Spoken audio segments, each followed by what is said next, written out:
Muy buenas, ¿qué tal? ¿Cómo estáis? Hoy vamos a aprender un poco entre todos sobre la carrera de medicina con Gonzalo Vaquero. ¿Qué tal, Gonzalo? ¿Qué tal, Javi? Muchas gracias por invitarme, me hace mucha ilusión.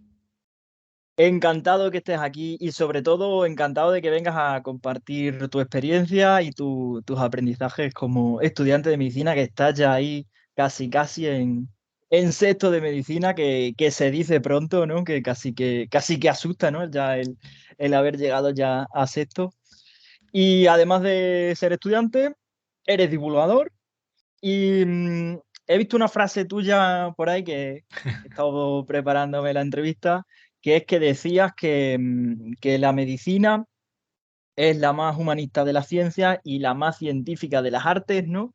Que es, bueno, supongo que será una frase de alguien importante, pero creo que te representa bastante bien porque eres estudiante, divulgador y participas en muchas cosas, concretamente con el podcast de Entiende tu Salud.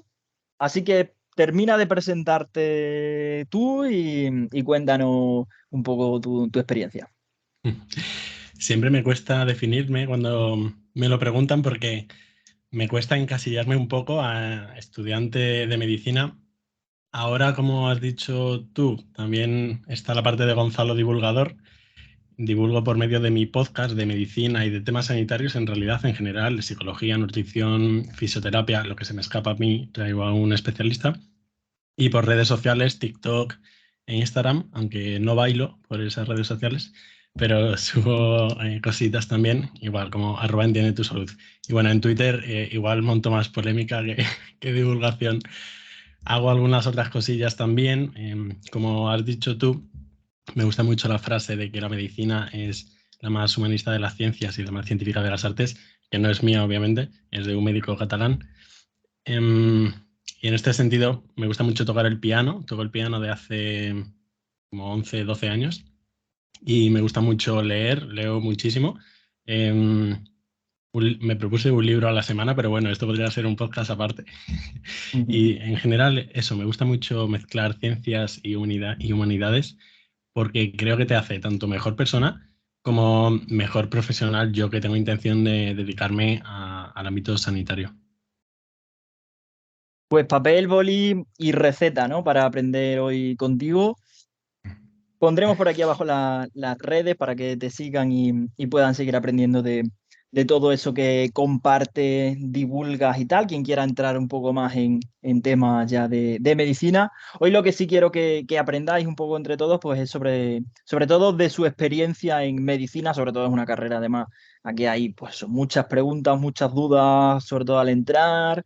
Así que como he hecho, como he conseguido varias preguntas a través de mi Instagram que me habéis ido dejando en A Prueba con Javier, pondré abajo tus redes, Gonzalo, también las mías, por supuesto, como siempre, pues voy a hacer las preguntas que me han dejado, que me habéis dejado y así seguro que muchos de vosotros pues tendréis las mismas dudas. Bueno, la primera pregunta, ¿cómo consigues compaginar los estudios con tu vida? Que además yo creo que en tu caso, con todas las cosas que haces fuera, divulgación, representación y tal, pues creo que es algo... Cuéntanos cómo lo haces, ¿no? Que además que con la carrera de medicina, que creo que además tiene el doble de mérito. Creo que esta es de las preguntas que más frecuentemente me hacen. No sé responderla totalmente, porque tampoco diría la respuesta típica que es organización. Uy, esa creo que es la respuesta típica y creo que no es correcta. Le he dado muchas veces vueltas a esta pregunta porque ya te digo que me lo han hecho un montón de veces porque es verdad que intento hacer cosas diferentes.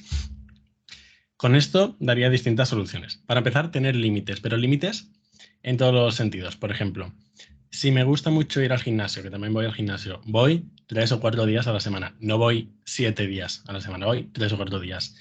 Cuando estudio medicina, estudio 2 o 3 horas al día, que puede parecer mucho o poco, bueno, depende, pero desde el día 1 hasta el día 100, hasta el último día, 2 o 3 horas, ese es mi límite. Como dije antes, me gusta mucho leer, pero no leo más que 45 minutos, 1 hora al día. No leo 5 horas. ¿Sabes? El tema de los límites a mí me ayuda mucho para hacer cosas diferentes. Otra cosa que me mueve mucho al final es la curiosidad. Creo que la curiosidad de algún modo entiendo que en parte es innata, pero también se puede cultivar, y para hacer cosas diferentes a la carrera y compaginar distintas cosas, tiene que haber una motivación intrínseca. Igual conoce la gente el tema este de motivación extrínseca versus intrínseca. Intrínsecas son las que vienen de dentro, y la curiosidad es uno de los de las cosas que más te impulsan a moverte. El ser eficiente, por ejemplo, yo aprovecho mucho los espacios muertos, entre comillas. Yo en el autobús voy leyendo, voy escuchando un podcast, voy creando contenido. No tengo prácticamente espacios muertos. No significa que no me entretenga o que no descanse, pero cuando me entretengo o descanso, lo hago conscientemente. Es decir, yo veo TikTok todos los días, pero cuando veo TikTok, lo hago conscientemente. Digo, vale, voy a estar estos 15 minutos viendo TikTok, ¿sabes? Y cuando estoy haciendo trabajo activo, dejo aparte las distracciones. Sé que esto también es como muy cliché, ¿vale? Ya sé que para hacer varias cosas, al estudiar, no tienes que tener el móvil, vale, pero yo como que lo aplico muy a rajatabla. Si me pongo a estudiar, el móvil lo dejo en otra habitación o lo apago totalmente. O el tema de los límites, el tema de la curiosidad y el tema de los espacios muertos, yo diría que a mí es de las cosas que me permiten hacer una amplia gama de topics diferentes. Y bueno, el tema de la eficiencia creo que es importante también. El ser eficiente en las cosas que haces, estudiar, yo hacer podcast, el tema de la representación estudiantil, que antes me lo salté. Y bueno, también reciclo mucho contenido. Por ejemplo, si hago un podcast me lo invento, de miopía, pues a lo mejor hago un reel de miopía, un post de miopía, y es porque me he estudiado el tema en medicina de miopía. ¿Sabes? También intento ser como inteligente y eficiente en ese sentido. Muy bueno, muy bueno. Enseñar es aprender dos veces, ¿no? Como dicen por ahí. Pues la verdad es que estos consejos creo que son para estudiantes de medicina, pero creo que realmente es para todos vosotros. Bueno, vamos ya sí que sí a esos inicios. ¿Cómo decidiste estudiar medicina y cuándo, ¿no? ¿Cómo fue ese proceso? Como a tantas personas de medicina, yo en realidad quería desde pequeño. Yo no es que quisiera medicina como tal, yo quería aprender del cerebro. Y yo decía, vale, pues psicología o medicina, ¿no? Así como a priori. Y al final me decanté por medicina porque, bueno, más bien me esforcé para llegar a medicina, porque creía que así se me abriría una gama más amplia de posibilidades. Yo empecé a querer medicina, pues bueno, también porque mi abuela hace muchos años tuvo cáncer, pero bueno, era sobre todo a lo mejor por un interés en el cerebro y en el cuerpo humano. Y a día de hoy defiendo que medicina es de las mejores carreras, lo cual también justifica que sea de las más solicitadas, pero creo que es de las mejores, no solo por la perspectiva laboral, que es, aunque nos quejemos mucho, en realidad es bastante más favorable que en otros ámbitos. Te abre una gama de posibilidades muy amplia. Por ejemplo, puedes investigar, puedes ir a la clínica, obviamente como médico, pero también puedes ir a la industria. Hay muchos médicos en la industria, incluso puedes ir a la gestión, la política. Puedes hacer cosas muy diferentes. Puedes ser profesor, la docencia, la gestión. A mí me encanta medicina. En realidad, lo difícil de medicina es entrar. La carrera como tal no me parece excesivamente difícil. Es una carrera que hay que estudiar. No voy a decir que no, pero es mucho más difícil entrar que sacarte la carrera. Quiero decir, una ingeniería es mucho más difícil. También de ese proceso de entrada, ¿no? Puesto que además ahora las notas de corte están muy altas. Cuéntanos también cómo te organizabas tú en bachillerato y selectividad, que además entiendo que en tu caso pues te lo tendrías que tomar de esa forma, puesto que en concreto para los estudiantes de medicina pues es súper crítico porque la nota es alta. Cuéntanos también un poco tu proceso en ese sentido, que será súper útil tanto para los de medicina como para el resto de estudiantes. Pues espero poder ayudar a los oyentes, porque yo no saqué sobresaliente de media en ningún curso de la ESO.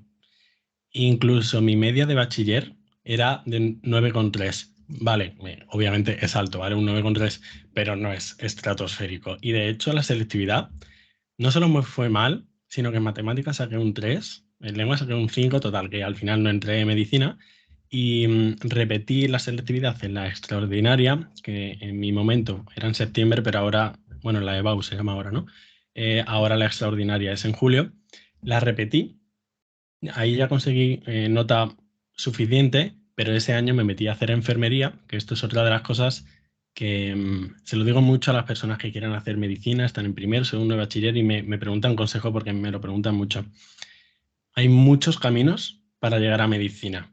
Si quieres, no voy a decir que si quieres de verdad lo vas a conseguir, porque creo que eso es falso, pero si te esfuerzas lo suficiente, hay una alta probabilidad de que termines entrando, porque la vía más rápida obviamente es segundo de bachillerato, saco nota en la EBAU y entro en medicina. Obviamente esa es la más rápida. Pero bueno, yo lo que hice es repetir la extraordinaria y meterme en enfermería. Otra opción es, en vez de enfermería, pues odontología, biología, podología, la que sea. También te puedes ir a otra ciudad con notas más bajas. Puedes hacer un grado superior, que yo esto lo recomiendo siempre, sobre todo si la media de bachiller no es muy alta. Y por poner algún nivel, diría como 9,1, 9,2. Como que si tienes menos de 9,1, me plantearía la posibilidad de, o 9 a lo mejor, o 8,9, me plantearía la posibilidad de hacer un grado superior, porque si haces un grado superior, te esfuerzas esos 2 años, al final vas a coger experiencias, da igual que vayas a ser un poco más mayor en la carrera, eso da igual.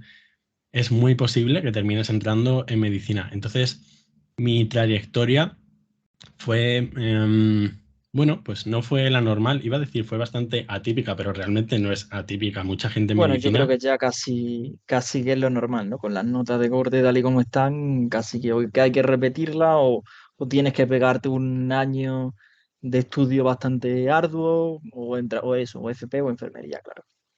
sí, pero que son posibilidades reales. Sí, claro. No pasa Yo, nada por repetir selectividad, ¿no? O por entrar en medicina a través de enfermería, ¿no? No pasa nada. no pasa nada, incluso yo tengo compañeros en medicina, y no uno ni dos, varios, que son enfermeros, que son biomédicos, que son bioquímicos.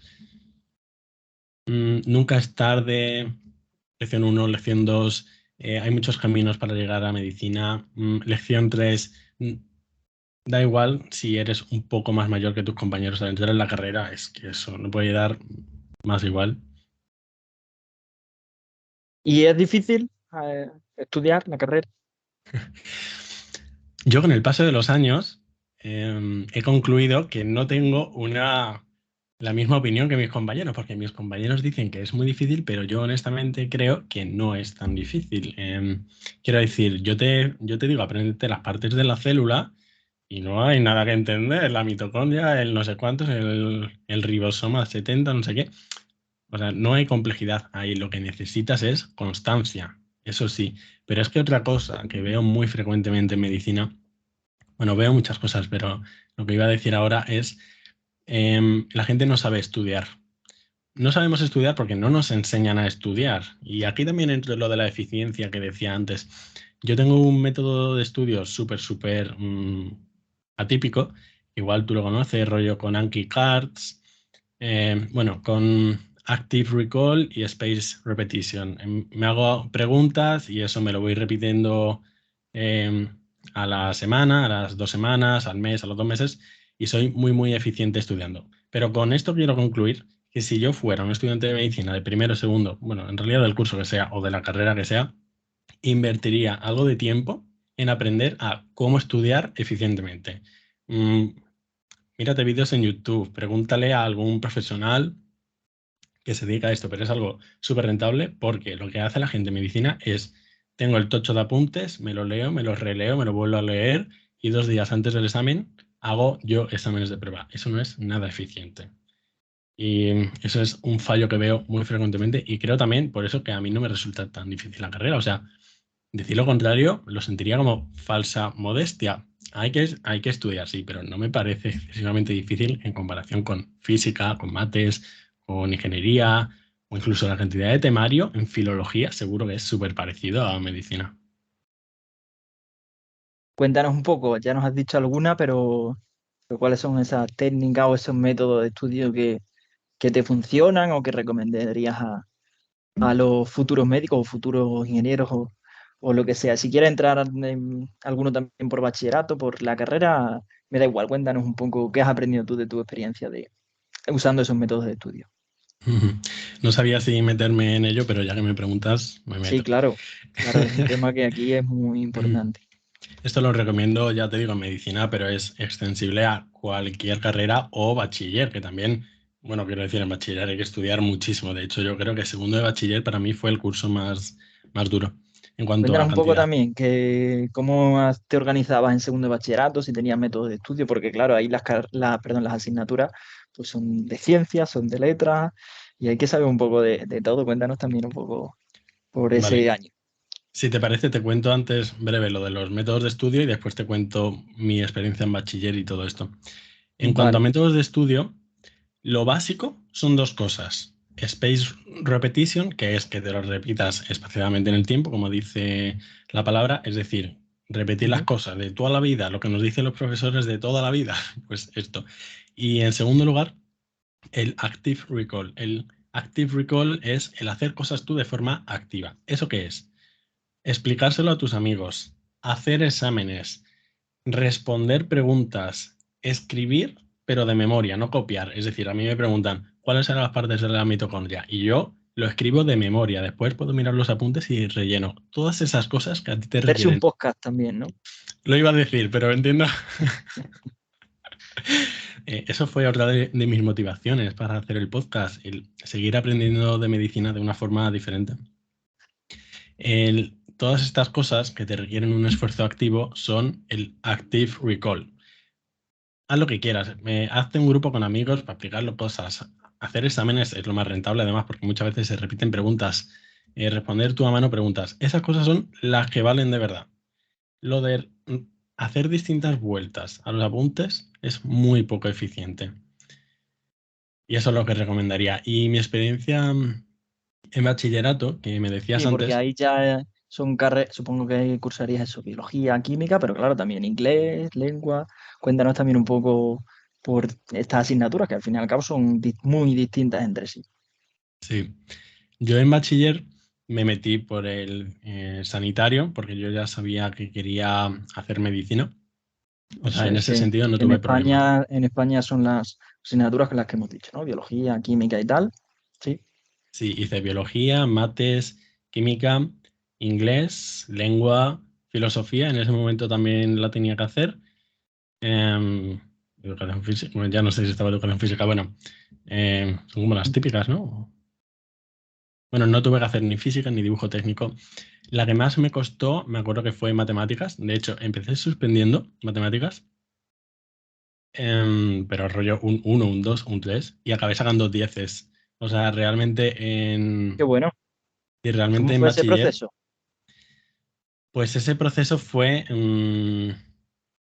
ponerme. Y también recomiendo mucho el tema de los profesores particulares. Yo he tenido profesores particulares y no pasa absolutamente nada. No eres peor alumno por tener un profesor particular. A ver, el cambio para matemáticas a mí en concreto fue ponerme realmente, porque me daba mucha pereza y al final nunca me ponía en mates.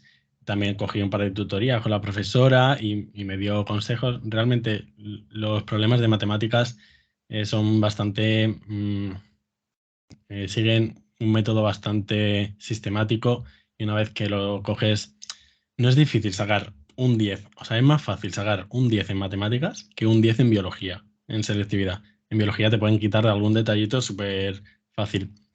Y para el tema de prepararse a selectividad, siempre, siempre, siempre recomiendo apuntarse a una academia especializada. Cuando yo hice selectividad en la ordinaria, no lo conseguí y ahí no me apunté a ninguna academia pues porque no lo creí conveniente y porque acabé segundo bachillerato con una media de 9,9. Antes dije que mi media era 9,3, pero es porque la media con primero. Pero en segundo acabé un 9,9. Y es como, si no consigo, yo qué sé, hacer selectividad, quiero decir, se supone que estoy bastante bien preparado si tengo un 9,9 de media.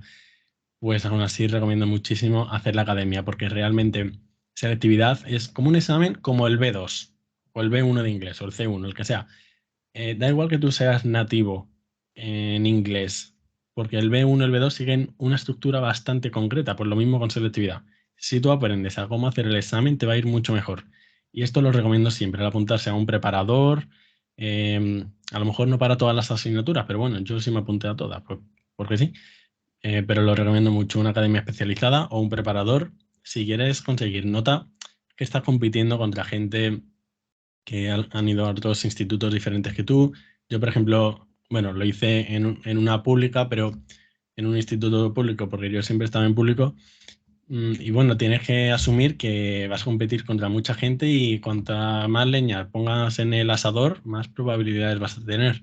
Y si te lo puedes permitir durante 2 semanas o 3, lo que dure la preparación de selectividad, yo lo recomiendo 100%. Y bueno, bachiller es esforzarte. Si no quiere decir que es solo esforzarte, pero bueno, que se puede sacar muy buena media en bachiller y realmente lo importante, más que selectividad, diría que es bachiller, porque selectividad se puede repetir varias veces, pero si bachiller tienes poca media, vas a tener que hacer un grado superior si quieres medicina. Claro, claro, es verdad. Bueno, joder, me vas respondiendo y casi que me vas quitando las preguntas, porque me has hablado ya incluso de las salidas laborales de medicina, de lo de los métodos de estudio, de segundo de bachillerato también, tu experiencia pre-universidad. Incluso una pregunta que me habían hecho también, ya me las medio respondido, pero bueno, cuéntanos aún así un poco las diferencias entre medicina y enfermería o por qué te decantaste por medicina en vez de enfermería. Los conté un poquito antes, pero bueno, si lo quieres expandir un poco para que los chicos, que además es una disyuntiva muy frecuente, pues que estén en esa situación, pues si la puedes completar un poquito, pues mejor. Ujú. Bueno, el tema de las salidas laborales, no me he metido apenas. Si quieres, después lo podemos expandir un poco más. El tema de Vale, sí, lo enfermería habías dicho, pero versus... Mm. El tema de enfermería versus medicina, creo que lo que tienes que pensar es, ¿me apetece tener un contacto directo con el paciente o me apetece más diagnosticar y no tener tanto contacto directo? Enfermería es lo que se dedica a los enfermeros, es a sacar sangre, a hacer curas, a hacer distintos tratamientos, son cosas manuales. Es verdad que después si eres enfermera o enfermero, te puedes dedicar a cosas diferentes. También hay enfermeras en puestos de gestión, enfermeras investigadoras. No es solo hacer curas, poner yesos, sacar sangre. Pero bueno, realmente se centra bastante en el trabajo manual, mientras que medicina es más teórico. Esas son básicamente las diferencias. Cuando yo estuve, porque eso, hice primero de enfermería, me di cuenta de que prefería medicina, porque creo que soy un poco más teórico, a lo mejor, y no quería hacer un trabajo pues, manual. sí, Prefería igual estar pensando un posible diagnóstico, pensando el posible tratamiento a poner. Las diferencias son, el médico le dice qué tratamiento o qué actividad hacer a enfermería normalmente, aunque enfermería es mucho más autónomo de lo que se puede pensar. De hecho, enfermería siempre digo que es la base del hospital. O sea, el hospital casi se podría quedar sin médico, pero sin enfermeras no se podría quedar. Em, qué bueno. sí, de todas formas, las dos son opciones geniales. En enfermería, además, normalmente el último año puede depender un poco de la universidad, pero el último año suele ser prácticas, incluso en algunas universidades son tercero y cuarto, y empiezas a trabajar muy temprano. O sea, yo tengo muchísimos amigos enfermeros y enfermeras y incluso antes de acabar la carrera ya tenían contrato para trabajar. Y eso es otra cosa a valorar en enfermería. Las dos son carreras geniales. Qué bueno. Bueno, muchas gracias porque yo creo que es que es justo, ¿no? La disyuntiva típica, sobre todo en la gente que va por el área sanitaria en esos años preuniversitarios. Y hablando del pre, vamos a hablar también del post, ¿no? De lo que hay después. Cuéntanos un poco qué hay después de medicina. Ya lo has dejado entrever antes, pero cuéntanos también un poco acerca de qué es lo que suele haber después de la carrera universitaria. Cuando tú estudias medicina, la pregunta típica es, bueno, y después vas a hacer el MIR, ¿no? ¿Qué especialidad vas a coger? Porque realmente esto es lo que se piensa que es la única salida de medicina, el hacer el MIR, que es un examen para convertirte en especialista en alguna especialidad, valga la redundancia, y pasar a ser residente, que es un médico ya médico después de los 6, porque el proceso son 6 años de carrera, 1 de estudio, hacer el MIR y después la residencia, y después ya eres médico adjunto. Ese es el camino típico. Pero hay muchas más salidas aparte del MIR, pero desde la carrera no nos lo dicen. Y desde tercero de carrera ya están las academias del MIR dándote charlas, regalándote cosas, regalándote manuales, pero hay muchísimo, pero muchísimo más aparte del MIR. Para empezar, puedes ser médico en una consulta o en la especialidad que sea. Sin el MIR, ¿qué opciones tienes? Te puedes ir fuera de España, que es una opción súper válida también, y después puedes volver, aunque esto daría para un podcast entero también. Hay algunos ámbitos en los que puedes ser médico sin hacer el MIR, por ejemplo, en alguna empresa, rollo Mercadona. Otra opción súper válida es en el ejército, también es una opción alternativa al MIR, pero eso va por otro camino diferente. O también puedes trabajar en rollo certificados, vale, eso como si eres de clínica. Pero otra de las salidas muy interesante de medicina es la investigación. Pues a lo mejor de la investigación tú acabas la carrera y puedes no hacer el MIR y meterte a hacer un doctorado. Como cualquier otra carrera que se dedique a investigar, vaya, puedes hacer un doctorado, puedes hacer un máster y después meterte a investigar donde sea, desde en la universidad hasta en una empresa como en una farmacéutica. Otra salida de medicina es la docencia. Hay muchos que son profesores, incluso en facultades que no son medicina o de secundaria. Probablemente eso no sea tan frecuente, pero también puedes hacer el MAE, el máster de educación secundaria, y dedicarte a dar clases en secundaria, igual que después de otra carrera. La gestión también es súper interesante Si y a mí hubiesen clases de secundaria, que sería biología, ¿no? Imagino. sí, sería biología. También probablemente puedas dar química. Mm. Pero sí, vamos, de hecho yo conozco a alguno que es médico y da clases de biología. Ujú. El tema de la gestión también a mí en concreto me atrae mucho. Gestión es como políticas de salud, gestión sanitaria, que es gestionar como un hospital o un área sanitaria, un centro de salud. Eso es el concepto de gestión. Y también es otra salida después de medicina. Y otra salida que también me atrae mucho a mí de medicina es la industria. Te puedes meter a trabajar en una farmacéutica o incluso montar tú cosas diagnósticas, una startup. En fin, es que medicina te abre muchas puertas. Es muy buena. O sea, yo la Qué, recomiendo mucho. qué bueno. Qué bueno, sí, claro que sobre todo lo que pasa es que la mayoría de la gente o nos van orientando, encaminando hacia un camino muy concreto, muy específico, pero luego hay un camino mucho más amplio, ¿no? Una variedad que digamos que es mayor. Bueno, cuéntanos también un poco, ya vamos a entrar en la parte de medicina. Por supuesto que podríamos estar aquí mucho más tiempo hablando de técnicas de estudio, métodos de estudio, experiencias de estudiantes. Bueno, aunque bueno, lo podemos enlazar, ¿no? Porque, por ejemplo, el tema de la salud mental, que además cada vez se habla más en un tema que yo creo que hasta hace muy poco tiempo casi que no se hablaba. ¿Cómo ves tú un poco la salud mental entre los estudiantes, que además en el caso de medicina, que quieras o no es una carrera tanto por la presión, por la cantidad de horas de, de clase, de estudio, exámenes, prácticas, hospital, no sé qué, no sé cuánto, que entiendo que tiene que ser de las carreras con más carga mental, ya quitando, eliminando la parte académica, sino también todo eso?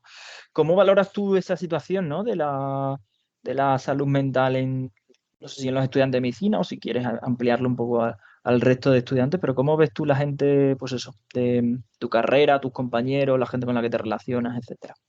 Ujú. Este tema es verdad que lo tengo bastante tratado porque desde el Consejo Estatal de Estudiantes de Medicina, en el que también estoy, representando a Sevilla y bueno, historias del CEM, hacemos muchos estudios de salud mental en el estudiantado y bueno, me he leído Qué muchas bueno. cosas. Está regular tirando a mal. Las tasas de ansiedad y de depresión son enormes en medicina. De hecho, medicina es la segunda carrera con mayor tasa de suicidios y de ideas suicidas. 1 de cada 10 estudiantes de medicina tiene ideas autolíticas. que eso me parece muy fuerte. La primera, por cierto, Son melones es, también que casi que no se abren, ¿no? Y se deberían abrir más, ¿no? Entiendo que vais por ahí también los tiros, ¿no? sí, se debería hablar más de ello, sobre todo para plantear soluciones. ¿Soluciones como cuáles? Pues desde dar servicios de atención psicológica eficientes en las distintas facultades que ya existen, pero no son muy accesibles, la gente no los conoce, hasta enseñar técnicas de métodos de estudio, de relajación o ser menos exigentes. O sea, quiero decir, hay alguna cantidad de horas o de prácticas que son totalmente exageradas. En general, la salud mental está regular, está tirando a mal en estudiantes de medicina.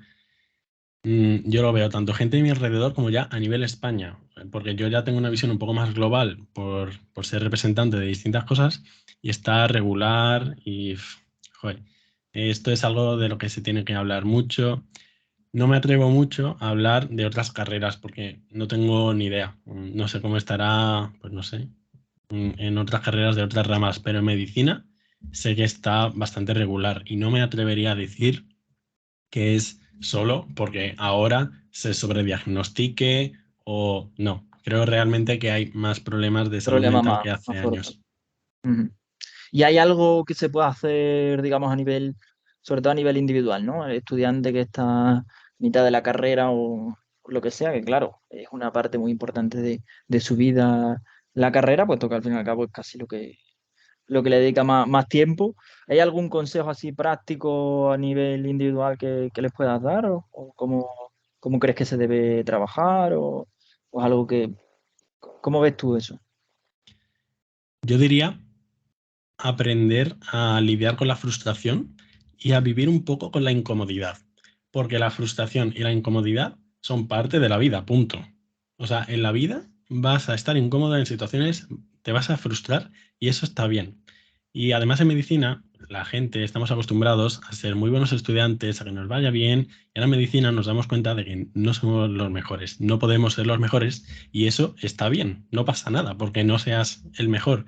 Y una carencia muy importante que veo en medicina es la falta de mm, lidiar con la frustración. Y eso es muy importante. Y eso cómo se puede, eso cómo se puede trabajar, ¿no? Eh, Poniéndote en situaciones en las que estés un poco incómodo y poco a poco te vas a ir acostumbrando a estar cómodo en la incomodidad. Esto creo que es algo bastante más potente de lo que puede ser. Y esto se puede materializar de distintas formas, desde eh, ir a hacer deporte cuando no te apetece, hasta no montar la de Dios porque te suspendan una asignatura, bueno, perdón, porque suspendas una asignatura, no te suspendan. Em, Aprender a lidiar con la frustración, eso es importante. Y también para cuidar la salud mental, esto ya es extensible tanto en medicina como en otras carreras, es el no dejar tu vida de lado. El no dejar tus hobbies, no dejar tus amigos, tu familia, no dejar el deporte si eso te gusta, la música, no dejar tus hobbies. Hay mucho más allá de medicina. Si te quedan asignaturas, da igual. O sea, es que da exactamente igual. Si te queda un curso entero, da igual. O sea, si sacarte el curso te va a suponer que tu salud mental se vaya al garete, no te renta. Es que no te renta. Y eso es otro consejo que daría. No abandonar tus hobbies y además no dejar que te hagan sentir culpable por ello y estudiar 8 o 9 horas al día, quiero decir, eso no hay humano que lo haga. Y hay amigos míos que estudian 8 horas al día y es como, no, o sea, ¿cómo puedes hacer eso? No, no puedes, obviamente no puedes. Bueno, te voy a tener que traer otra vez, ¿no? Porque la verdad es que el contenido de valor, de alto valor, ¿no? Para los estudiantes. Y fuera del ámbito académico, ¿no? Todo lo que hacemos en los estudios, ya sé la respuesta, pero bueno, recomienda participar en cosas fuera de los estudios, pues eso, asociacionismo, representación, no lo sé, otros cursos de otras cosas. Cuéntanos también un poco cómo ves todo lo adicional, ¿no? A los estudios académicos, toda esa parte de formación de habilidades, pues eso, asociacionismo, todo eso. Cuéntanos un poco tu perspectiva. Lo que te va a hacer diferenciarte es el meterte en ese tipo de cosas. Y ese tipo de cosas te van a hacer crecer muchísimo. Esto es de las recomendaciones también más frecuentes que hago a alumnos de primero, de segundo este año. También estuve haciendo los tours de la facultad a los alumnos de nuevo ingreso de medicina y de biomedicina y los recomiendo mucho. ¿Cómo consigues esto? Tienes que tener en la mente de que la universidad es mucho más que simplemente ir a clase. La universidad te da muchos recursos y mira que nos quejamos de ella, ¿eh? Pero como te pongas a bichear un poco en la página web, flipas con la de herramientas que hay. Si tú estudias medicina, métete en Asociación de Estudiantes de Medicina de Cataluña, si eres de Cataluña, Asociación de Estudiantes de Medicina de España, el CEM, que es el Consejo Estatal de Estudiantes de Medicina. Meterte en grupos de asociación de la carrera que seas, es que puede que estés a un clic de distancia. Quiero decir, es que la de cosas que nos perdemos simplemente por no buscar, es que tardas un segundo y lo tenemos aquí a nuestro alcance. Lo recomiendo muchísimo. ¿Por qué? Porque te acerca a personas con intereses parecidos a ti, personas de toda España incluso, que están como muy seleccionadas y que te pueden aportar muchísimo. Pero esto ya hablando de asociaciones de tu carrera. Pero, por ejemplo, yo también estoy en un club de debate que empecé hace Qué poco, bueno. empecé el año pasado, quiero decir, no es que lleve 6 años. Y me ha aportado muchas cosas, desde aprender a hablar mejor, aprender a debatir, que era pues una de las razones por las que me metí. Amistades diferentes, porque al final, si no te centras mucho en las personas de tu carrera, y esto por ejemplo en medicina se ve mucho, que es un poco endogámico, bueno, sin una connotación negativa de la palabra, pero por ejemplo me metí en debate y ahora tengo amigos pues, de gente típicamente de debate, como puede ser ADE, Derecho, Ciencias Políticas, Psicología. Ese tipo de asociaciones diferentes está muy bien. Otra cosa, la que también estoy metido es en muchos temas de emprendimiento. Y ahí también pues conozco gente, a lo mejor, de otro ámbito, que puede ser economía, bueno, también ADE, igual así, ¿no? Un poco más de sociales tirando por la rama de la economía. Es tener en la mente el hacer cosas diferentes y el meterte en cosas que son más grandes que tú mismo, que puede ser desde eso hasta el club de lectura, que yo también he estado en muchos clubes de lectura, en el equipo de baloncesto, cosas que son más grandes que tú mismo, porque eso te va a hacer coger perspectivas muy diferentes, hacer un voluntariado. He hecho muchos voluntariados, madre mía, parece que hago muchas cosas, pero es totalmente factible. El último voluntariado que hice, que terminé hace un mes o algo así, estuve con Save the Children y iba todas las semanas a Save the Children. También he estado en un albergue municipal, igual, iba todas las semanas. Y los voluntariados también te abren mucho la mente desde un aspecto un poco más humano. Es verdad que el perfil no suele ser tanto estudiantes, o sea, ahí no haces muchos amigos, la verdad. Pero bueno, te aporta otras cosas. Me quedaría con varias ideas. Primero, te aporta mucho el formar parte de algo más grande que tú mismo. Segundo, hay cantidad de recursos que nos aporta la universidad y no somos conscientes de ello. Y tercero, la mayoría de cosas solo hay que pedirlas. A lo mejor no diría la mayoría, pero muchas cosas solo hay que pedirlas. ¿Quieres? Bueno, también he sido alumno interno en un departamento. Pues ser alumno interno de un departamento, que esto da igual qué carrera estudies, te aporta muchas cosas. ¿Qué es ser alumno interno? Porque cuando yo lo digo, esta es la pregunta más frecuente. Vale, Gonzalo, ¿y qué es ser alumno interno? Vale, pues es meterte en un departamento y hacer lo que hacen las personas de ese departamento. Por ejemplo, yo estaba en el departamento de neurología, pues porque estudio medicina, por lo que sea, y yo estaba en las consultas, pero si te metes en una especialidad quirúrgica, pues estás en el quirófano y ayudas a operar. O si te gusta más la investigación, puedes ayudar a hacer estudios clínicos, hacer análisis de datos. Pero si estudias filología inglesa y te metes en el departamento de el que sea, porque no sé qué departamento sea en filología inglesa, pues ayudas a tus profesores, te da currículum también, que también es bueno tener currículum y no creo que haya que ocultarlo. Em, Conoces gente más mayor que tú. Esto es otro de los consejos que daría a las personas que empiezan la carrera. Intenta conocer gente mayor que tú. Por ejemplo, vale, ¿y esto cómo lo puedes hacer, no? Te voy a meter en la delegación de alumnos de tu centro. Es un modo bastante bueno, pero yo el año pasado estuve viviendo en Zaragoza porque me fui de SICUE. SICUE es, para la gente que no lo conozca, como el Erasmus de España. Es hacer un intercambio, bueno, no un intercambio, vas a una universidad de otra ciudad de España. Y yo en Zaragoza no conocía a nadie, total. Puse Medicina Zaragoza en Instagram y le hablé a 10 personas que eran de cursos más mayores que yo. Cuando llegué allí ya sabía todo, quedaba los primeros días con esas personas a tomar cerveza o, bueno, un café, no voy a promover yo el alcohol, y me aconsejaban, es intentar conseguir amistades, contactos, conocidos de cursos superiores, porque te va a ayudar mucho. Y el moverte por ambientes positivos. Ambientes positivos, entre comillas, es ambientes en los que pasen cosas. Muévete, rodéate de gente que te aporte valor, que te aporte. O sea, quiero decir, tu tiempo es una cosa muy valiosa. Intento ser yo bastante minimalista, ahora en el sentido esencialista, ¿no? Con las personas con las que decido invertir mi tiempo. Muchas ideas te he soltado aquí de repente. Sí. Bueno, muchas ideas, pero vamos, la verdad es que estoy yo disfrutando del podcast, del vídeo, perdón. Así que imagino que la gente que lo está viendo, pues también, porque es que la verdad es que bueno, tienes muchas ideas interesantes, además las explicas bien, así que yo creo que la gente con que se quede con 2, 3 ideas de este vídeo ya, no te voy a decir que le va a ya cambiar la vida, pero sí de verdad que creo que se van a quedar bastante con la copla de cosas que realmente les pueden aportar valor.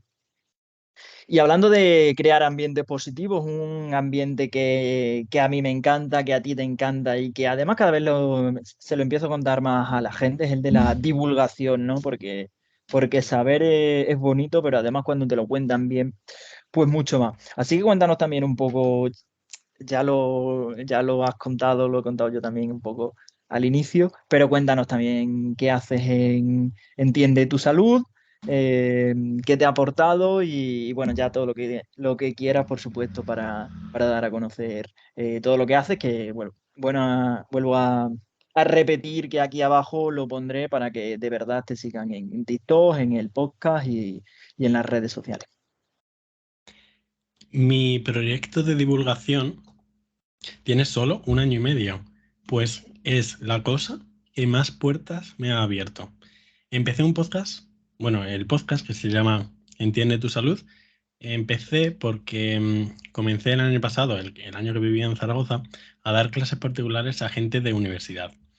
Y yo estaba en cuarto de medicina en ese momento y daba clase a gente de hasta el cuarto de medicina. Y tercero, y estuve dando clase a gente de biomedicina, de enfermería.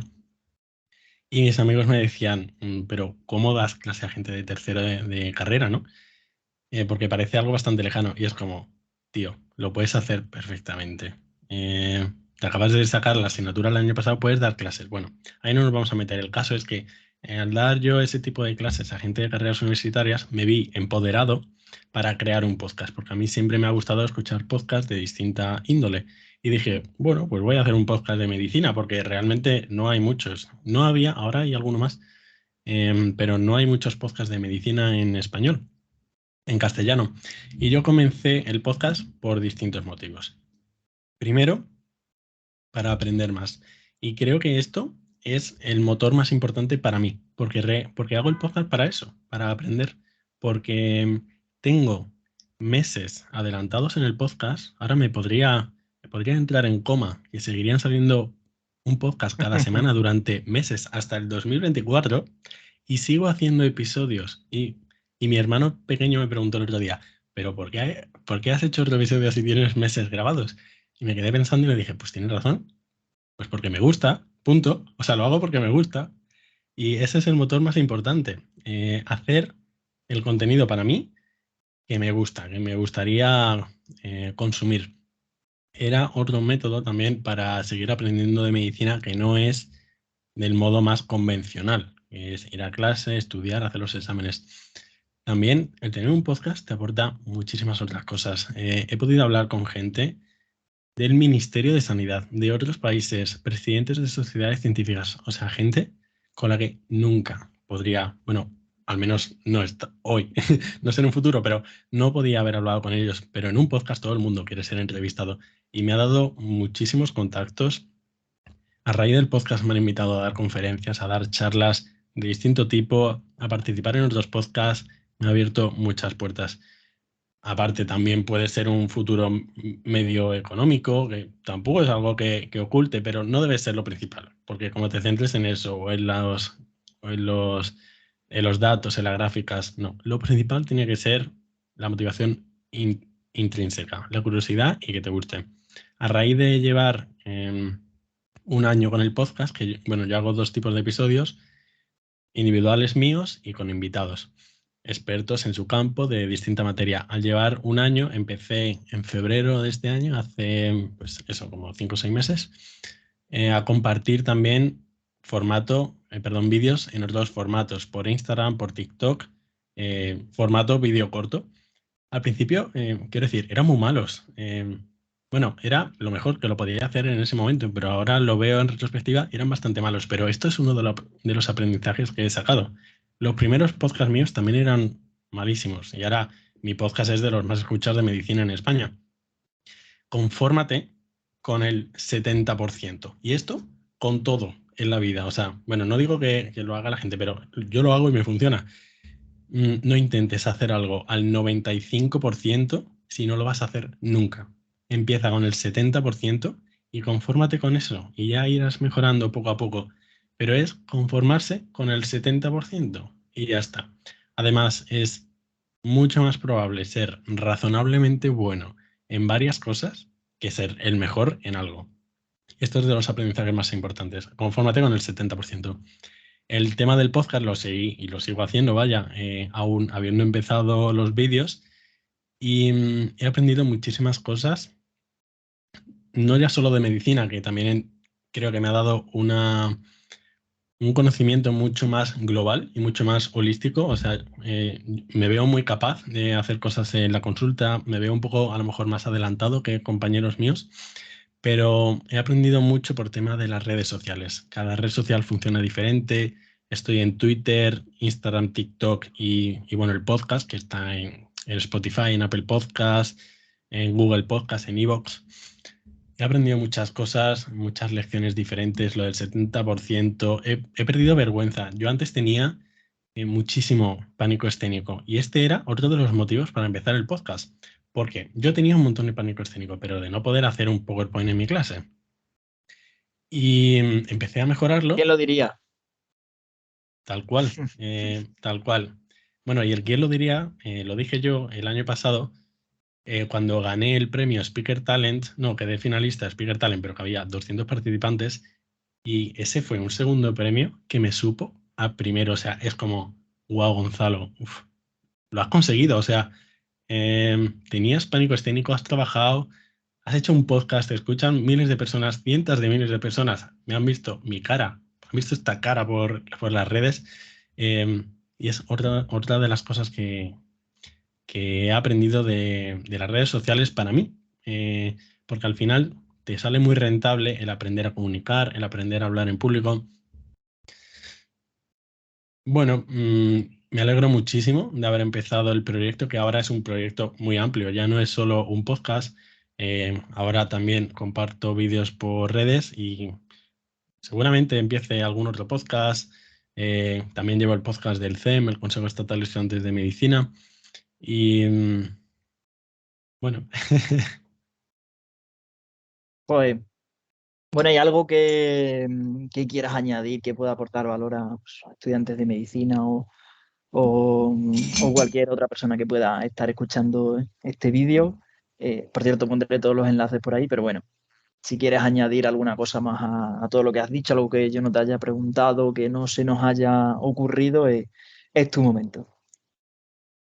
si tuviera que decir la cosa que más me ha cambiado, diría que es empezar a leer. Yo empecé a leer en primero de carrera. O sea, antes, bueno, es decir, sabía leer, pero no leía rutinariamente. Pero empecé a leer en primero de carrera, no hace tanto. Estoy en sexto, han pasado 5 años. Me propuse, es que me acuerdo perfectamente. Yo estaba sentado en primero de enfermería, porque era el año que estaba en enfermería, hice muchos amigos, tal, y yo pensé, tenía un profesor que sabía un montón. Y dije en mi cabeza, ¿cómo puedo tener saber más cosas, tener más conocimiento. Y dije, pues leyendo, ¿no? O sea, quiero decir, es lo que dice todo el mundo leyendo. ¿Cuál es mi problema? Que es que leía muy lento. Ese es mi problema. ¿Cuál fue mi solución? Dije, bueno, pues voy a aprender a leer rápido. Es que yo funciono un poco así, este es el problema, esta es la solución, vamos a ver cómo funciona. Hice un par de cursos de cómo aprender a leer rápido, estuve practicando por mi cuenta y aprendí. Y ahora leo rapidísimo, pero es que ahora mis seres queridos dicen, joder, es que lees a la velocidad de la luz. Es que nos enseñan a leer en primero de primaria y nos quedamos ahí. En cambio, a escribir, pues bueno, pues ahora yo escribo más rápido que cuando estaba en primero de primaria, pero leer no nos enseñan a leer ni más rápido ni mejor. Y leer más rápido no tiene por qué contraponerse con la comprensión. Y el aprender a leer, perdón, bueno, sí, el aprender a leer más rápido y el leer más es lo que más me ha cambiado. Me propuse leer 52 libros al año, porque es un libro a... Bueno, de hecho, yo leía un total de 0 libros al año y dije 52. O sea, fue un cambio un poco drástico, pero no solo conseguí 52, sino que llevo 4 años seguidos doblándolo. Más de 100 libros al año. Y a mí esto es lo que más me ha cambiado. O sea, leer tampoco diría que es lo más eficiente para aprender, pero diría que puede ser lo mejor, porque a veces lo perfecto es enemigo de lo bueno. Se puede aprender de formatos diferentes, pues también de podcast, de crear tú, de hablar con personas, pero la lectura lo veo fundamental y es que casi que cuando estoy hablando con alguien puedo decir en mi cabeza, ¿esta persona lee o no? Y el leer te permite ¿sí? Viajar, viajar a otros universos, lee lo que sea. O sea, este es un hábito que recomendaría a todo el mundo, el tener el hábito de leer. Genial, Gonzalo. La verdad es que representa dos grandes temas, como son la medicina y el aprendizaje, que además van muy de la mano, ¿no? Puesto que es fundamental tanto en medicina el aprender como para todos los aprendices, pues es fundamental también entender cómo funcionamos nosotros, nuestra salud y todo eso. Y yo creo que espero que este vídeo de verdad que haya servido para mucha gente. Si hay que vérselo dos veces, pues, pues habrá que vérselo dos veces, porque la verdad nos ha dado muchas claves ya no solo para estudiantes, sino para cualquier persona, puesto que al final tanto la parte de aprender mejor como la parte de entender mejor nuestra salud y nuestro cuerpo, pues es fundamental. Así que muchas gracias por pasarte por aquí y sobre todo por el contenido que de verdad has aportado. Muchas gracias, Javi, a ti por darme la oportunidad de compartir, porque al final estamos aquí para compartir. Pondré por aquí todos tus enlaces para que te sigan y sigan aprendiendo y nos vemos muy pronto. Un saludo, chao, chao.